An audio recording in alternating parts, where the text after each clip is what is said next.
Rhian Llewelyn, dwi'n athrawes yn Ysgol Gymunedol Cwmtawe. I'm Rhian Llewelyn, a teacher in Cwmtawe Community School, which is a secondary school, 11 to 16.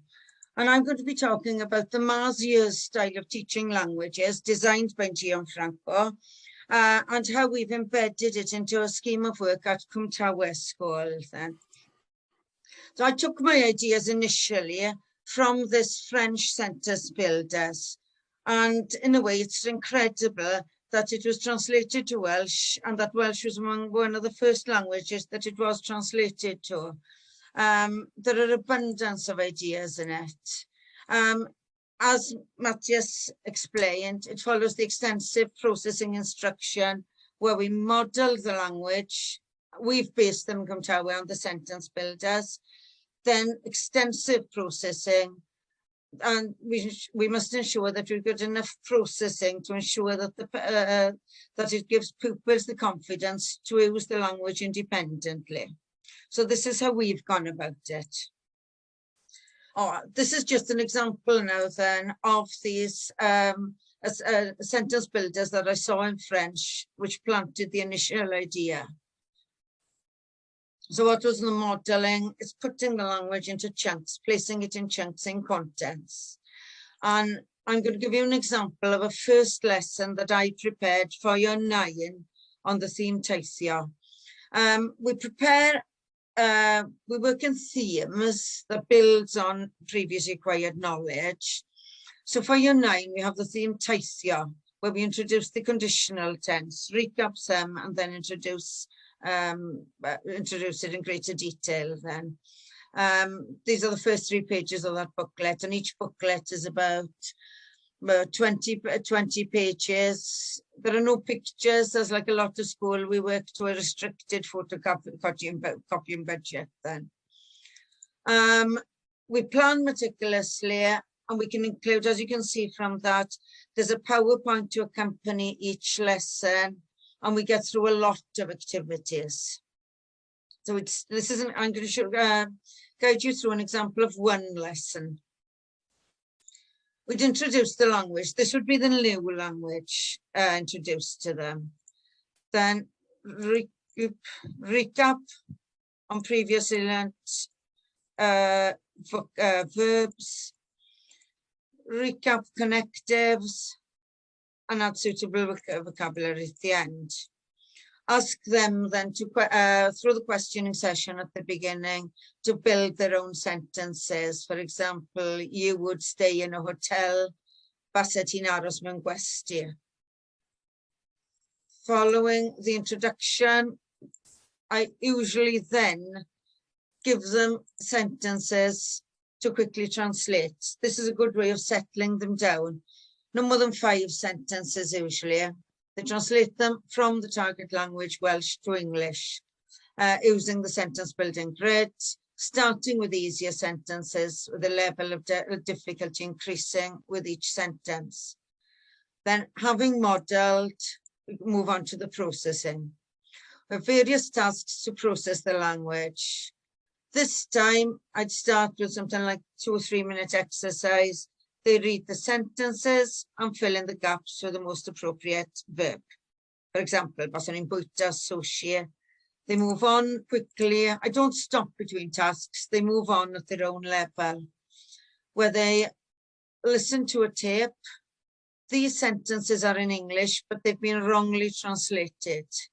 They listen to the tape and spot the word that's been wrongly translated. I'll just do one with you here.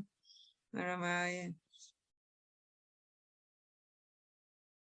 Which is obviously, they do not, aros mewn gwesty is stay in a hotel, so they change the eat to stay. Again, like Matthias said, they always listen attentively to these listening tasks. And it takes no longer than 5 minutes. And the next one then is the processing, where they write at least 6 sentences about their gwyliau delfrydol ideal holidays, with the most able extending using the link sentences and even describing. At the end, there's a consolidation exercise where they'd have 2 dice, pair worker working in threes, throw a dice. If they throw, say, a 5 and a 4, it would be Caris would watch. So basai Caris and gwylio. And if they work in threes, the third person can extend that sentence as basai Caris and gwylio teledu gyda'r teulu or anything like that. Now then, Gianfranco's books are full of ideas that can be adapted, and here are more examples of tasks that we've adapted in Cwmtawe to process the language. It's a nice easy one. Which one is factually wrong? Just go through number 1. They choose A, B or C. Baswn ni chwarae golf ar y cwrs golf ym Montedawe. Yes, they can do that. But B is baswn ni'n merlota yn y ganolfan Hamdden. They cannot toss right in the leisure centre. They circle that one. That's a nice easy starter. Match the Welsh to the English, which is an easy one. They read the left-hand column, choose the correct translation. Is it A, B or C? For example, mae'r gwaith yn roedd is B. I go to the next one.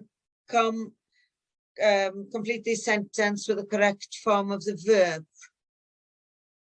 They read the English. I would swim in the swimming pool, and then fill it with faswn i'n nofio yn y pwll nofio. This is a nice popular one with the pupils. Tick and cross. They read the texts, dydd Sul nesaf, hoffwn i fynd I Stadium Liberty, etc. Then they read the 14 words in English about my and. Then they tick the words that they can find in Welsh in the text, and they cross the ones they can't, as they're not all in the text. For example, about is tia, my is ver, and ac or and, which, yes, it's here. But is ond, and it's not in the text, so they cross that one. Another one, as Mateos has previously shown you, they read the 2 letters, and they find in the letters the Welsh equivalent of the following. Another task that we've also given them, they read 2 letters, and then they spot the differences between the 2 letters. We were guilty in the past of bypassing this the task of matching the Welsh and the English, and assuming that they could read and then write their own letters. This is we get when they actually move on to writing their own original letters. They've a far higher quality. So another one then, spot the missing word in the Welsh sentences. Number 1, I would like to have a swimming pool in Pontardawe is the English. They read the Welsh. Baswn ni'n hoffi cael pwll nofio yn Montedawe. Needs an or an there, and a Montedawe. Rearrange the Welsh words to read the English. I would like to go to Swansea. Then rearrange the Welsh words to translate the sentence. Tongue translation. That text is a mixture of Welsh and English. So they translate to Welsh on the left, translate to English on the right. So next year, I'll start it off. Next year, Bassonin enjoy going to America. The Welsh goes there, the English goes there. As Matthias has already shown you, jigsaw translation. They help people less fortunate than us. They choose one component from 1, 2, 3, 4, 5, which would be my known helpu pobl llai ffodus na ni. That's number 1 then. Moving on now, progressing through this processing, asking them to write 3 short paragraphs about what these people would like to do next year in the 3rd person. We have Caris, who lives in Clydach. She'd like to go to Spain in an awyren aeroplane. Bwyta paella, aros in a gwesty. And there's an example for them on the board. Then asking them to write 3 short paragraphs about what Caris would like to do, Dylan and Harry. Next one, this is a good one for any secondary teachers to prepare the pupils for the correction question on the GCSE paper. Start by correcting the mistakes in those in each box. The commonly misspelled word is byw. So dwi'n byw yn Alltwen. Number 2 is dwi'n hoffi Ffrangeg. I prepared this after marking a set of year 8 work of common mistakes. No, year 9 work, sorry. It was funny, year 9. Then moving on to the more complex processing tasks. They read 3 texts about Megan, Bethan and Stefan in Welsh. Then on this pen, they then read the English sentences. For example, I hate raising money. Then they need to place that on the Venn diagram. Under either Megan, Bethan or Stefan, or do 2 people say it or do the 3 say it? Right, I'll move on. Those were examples of reading tasks. If I move on to the listening and speaking tasks to process. This is a listening task that we give them, where they have the sheets in front of them, and this is on the PowerPoint. Text is in English. They then listen to the tape. This is my job. So right, in my opinion, it's important to support a charity. They place the number 1 in that B2. And we carry on till we've gone through from 1 to 16. Right, the next one, I won't go through this, but Wordwall is an excellent resource. It's cheap to subscribe to for £6, £6 a month, and you can make up as many games as you like. Nice oral task that I picked up from the Gianfranco course I attended about a fortnight ago. This is worth a treat. It was a stopwatch. It's a nice retrieval task at the beginning of the lesson. Place the stopwatch on 2. They have 10 sentences, work in pairs. They translate those to English, and they could actually do it in 2 minutes. Then on the flip it, the same sentences are in English, stopwatch again, and then they translate it back to Welsh. Stopwatch is an important aspect of this. It makes it far more competitive. Then slalom, listening slalom, or if they listen.